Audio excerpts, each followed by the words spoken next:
So today, I'm going to explain how you'll do your route initial after your training has passed your DOT test. So you'll bring them up here and you'll give them a couple of packets that they'll need to fill out and go through. So first, I'll show you where they're at on the L drive. So if you go to the L drive, click Canvas Training, and then you'll click this route initial folder that's in all caps. And then if you look at the third folder from the top, it's on route info and manual packets.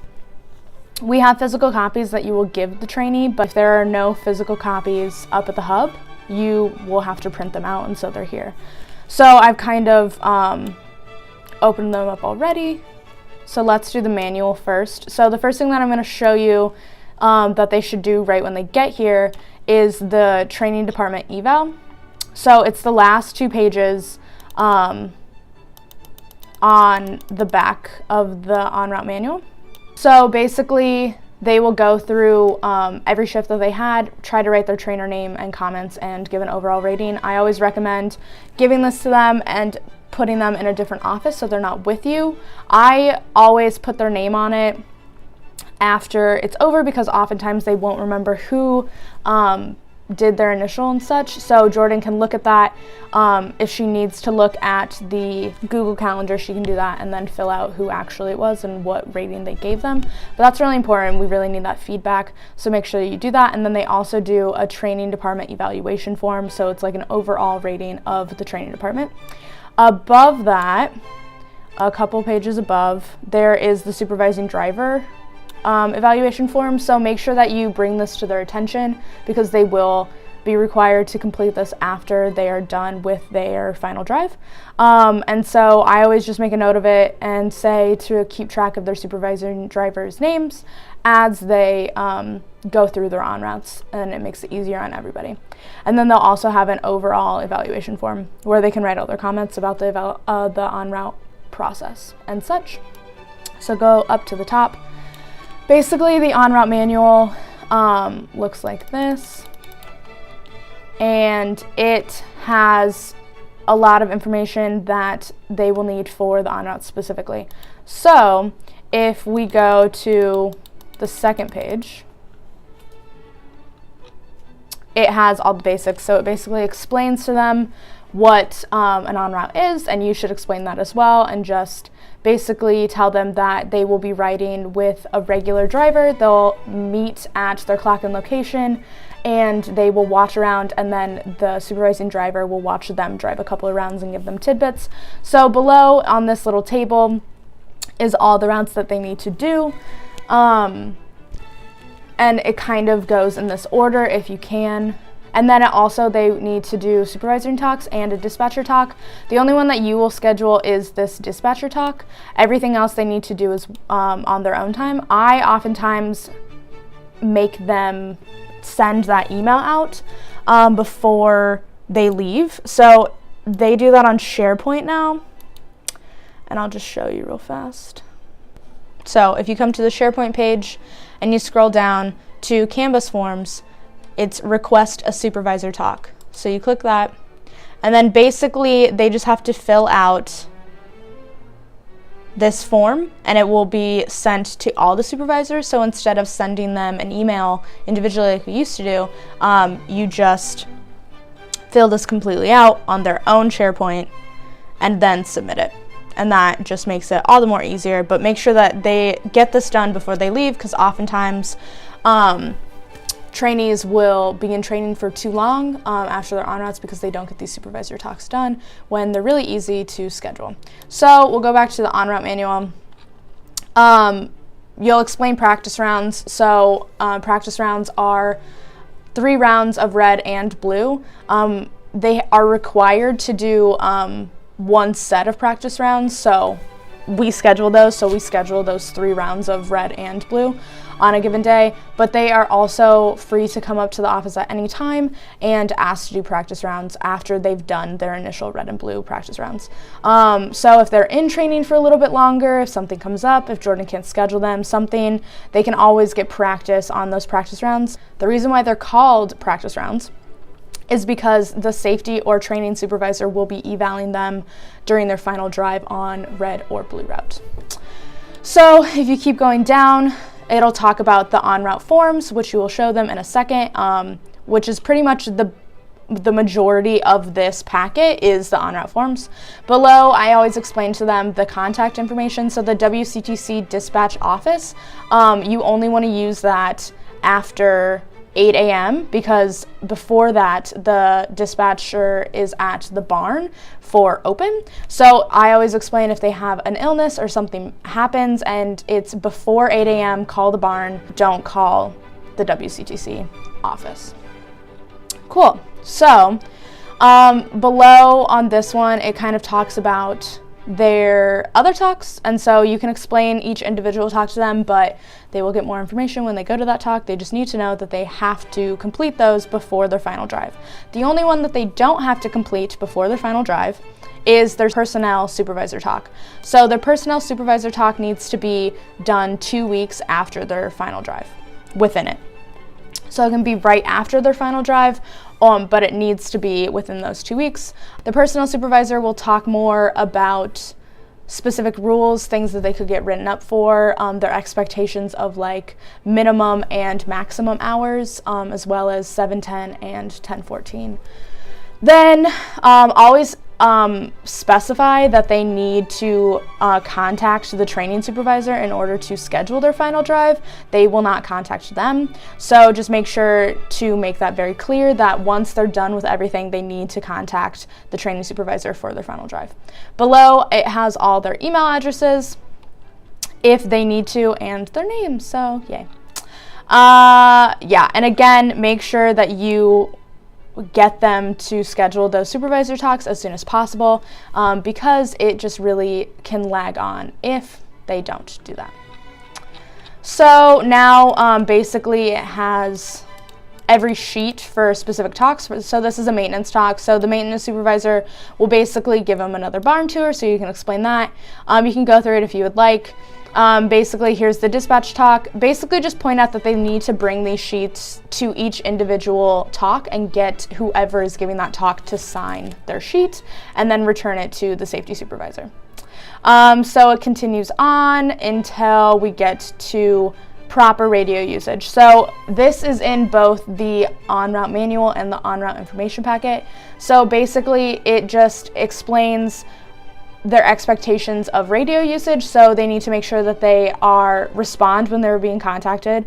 They make sure that they are using their route name and number and not their name or other drivers' names.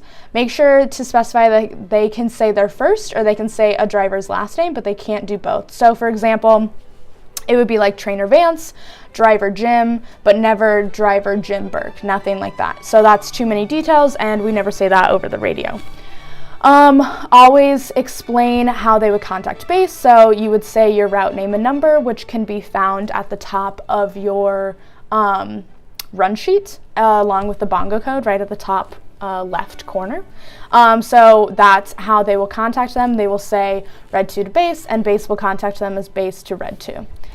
They also never want to use profanity. They never want to use too much detail, as we mentioned, but they want to keep their radio transmissions clean and cut and concise. They don't want to be talking on the radio for too much, and also they don't want to be giving base unnecessary information. That being said, as they proceed through en routes and like their first couple of months as a full-time driver, always make sure that you tell them that they can ask any questions that they need to, as long as it's not detailed and as long as it's concise. We understand, and so does the dispatcher, that they are new and that they may have questions. So if they don't know how to open the doors on bus 11, that's fine to ask. Just try to keep it as clear and concise as possible, so just think before you speak. So this is the sheet that they will have for final evaluations.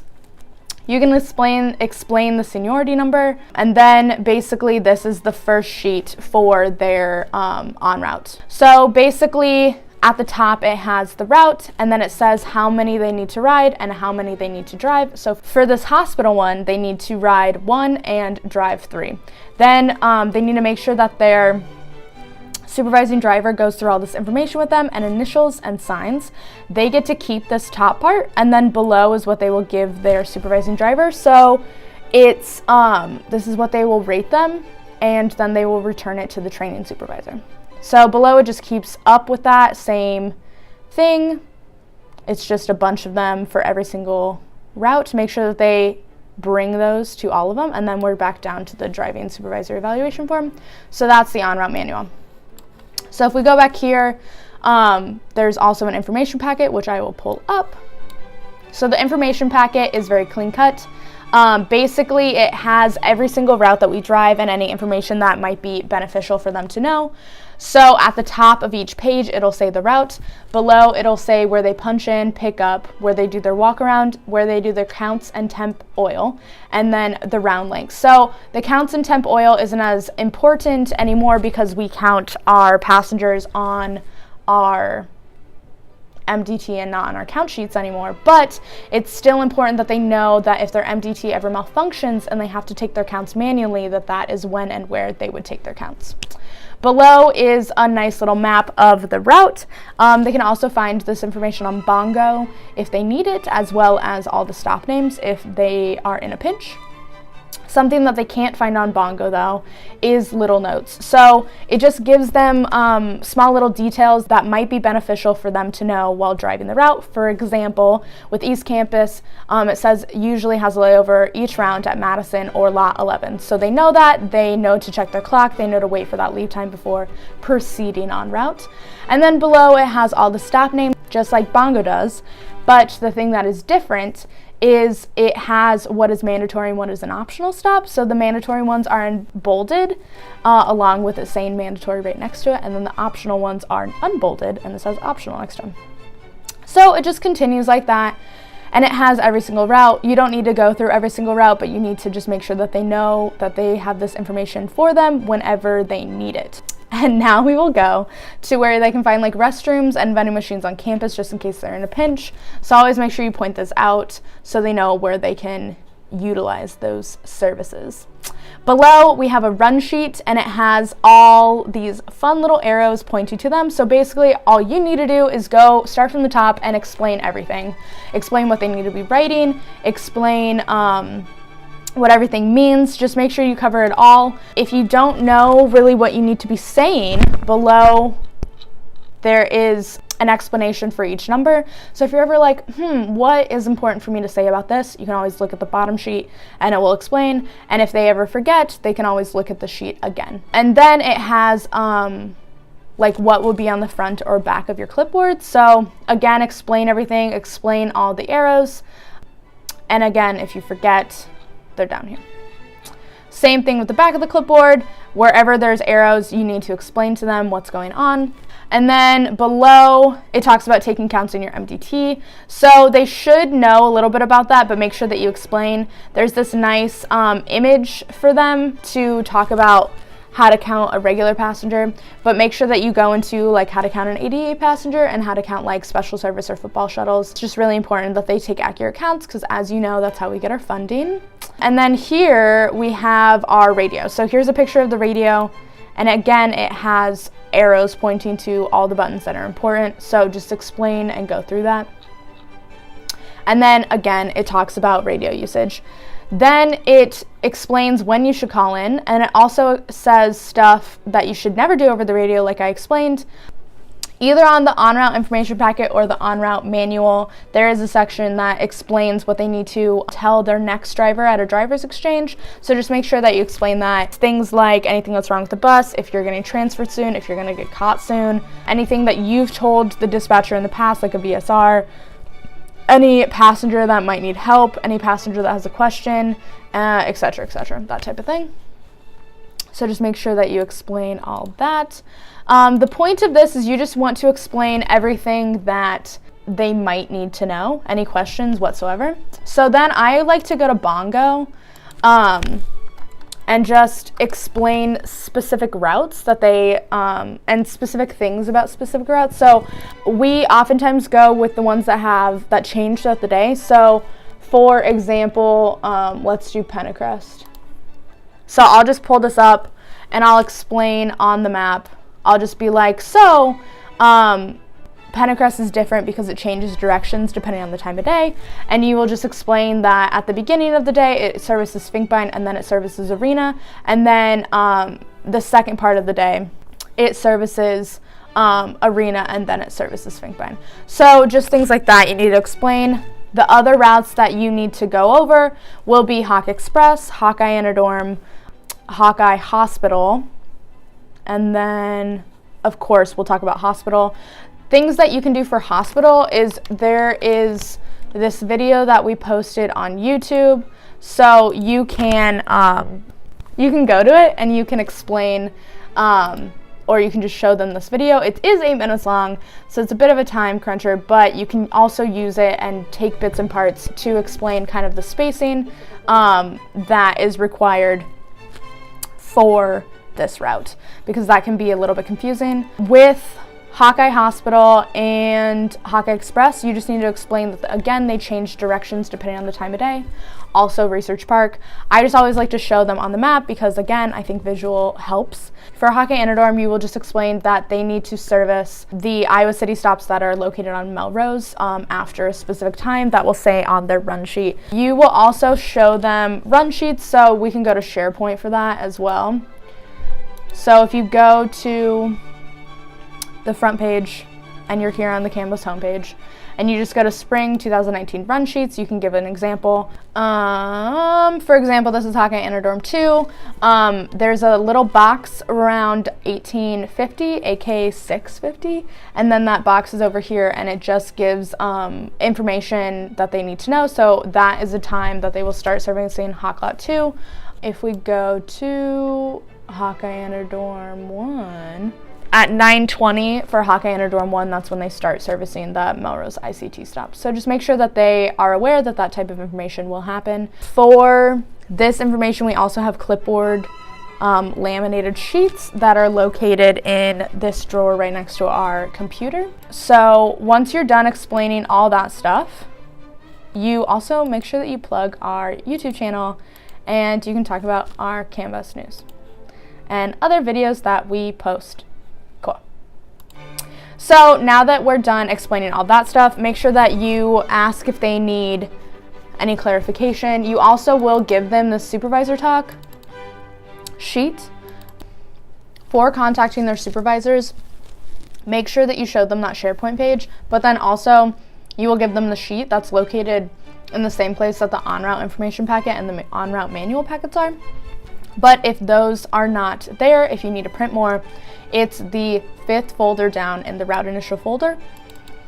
And it's just this updated scheduling supervisor talk.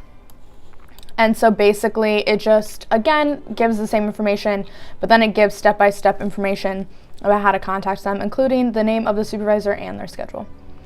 So once you're done with all of that, you need to schedule their on-routes. So you'll go back to that route initial folder. You'll click the Open Me First route initial links. That is the document. We pull up here, and then we'll open up Trainer Tools, and you'll log in.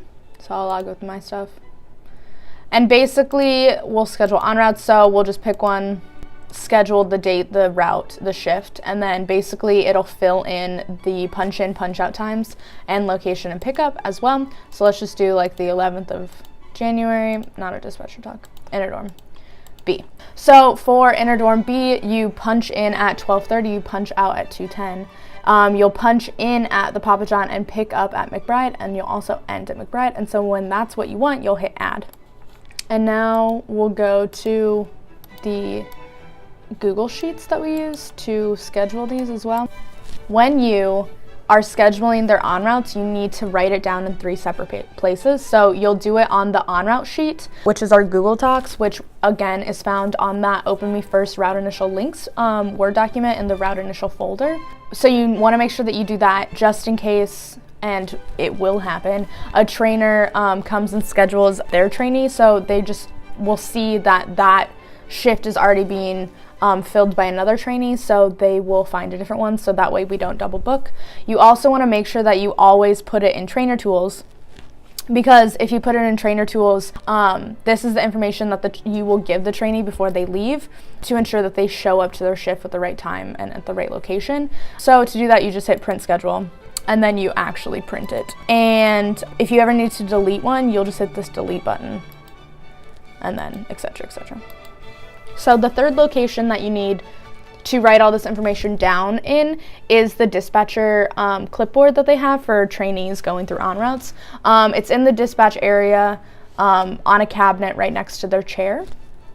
So sometimes we will have sheets already printed out that are in the next coming weeks. So you putting that on there, that is like the final copy, and that's kind of like the master that the dispatchers use. So if you put it on the Google Docs, they can't see it. So just make sure that you do it on all three in order to get everybody that information if they need it. So the way that you would write down their name is you would do their last name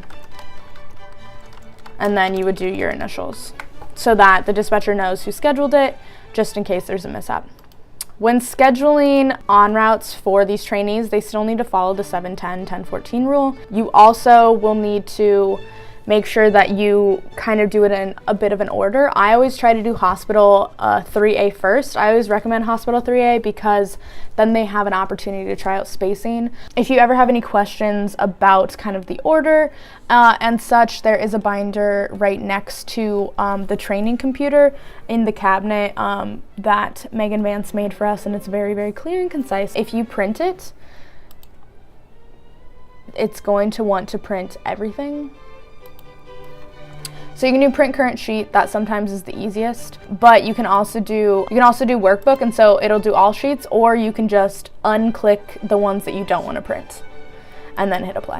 You can also find the en route scheduling order in the route initial folder.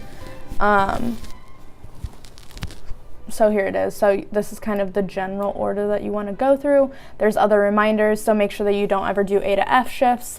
Make sure that you follow the 7-10 rules, like I said. And then also it kind of gives you more information about the dispatcher talk. So since they're only 30 minutes talking, make sure that you try to do it before or after one of their shifts. And you always want to try to schedule during these times because that's when the dispatchers will be here and not like in a dispatcher change or such like that. But that information is also in the binder that Megan made for us. If you ever don't know how to do this route initial instructions, there are also information in the en route folder as well. So if this video is not helpful, you can find it here. So basically it just explains every little detail that you need to do on this. So you can always open up that and it tells you where to find everything. So that's really nice. We also have something that is the past route initial Google Docs, because I change the links every semester so it doesn't get too cluttered, and that way we have like a physical copy if we need it.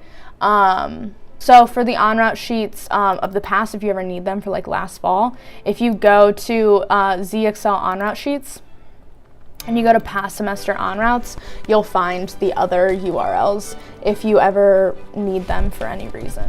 So here's spring, and then this is fall of 2018.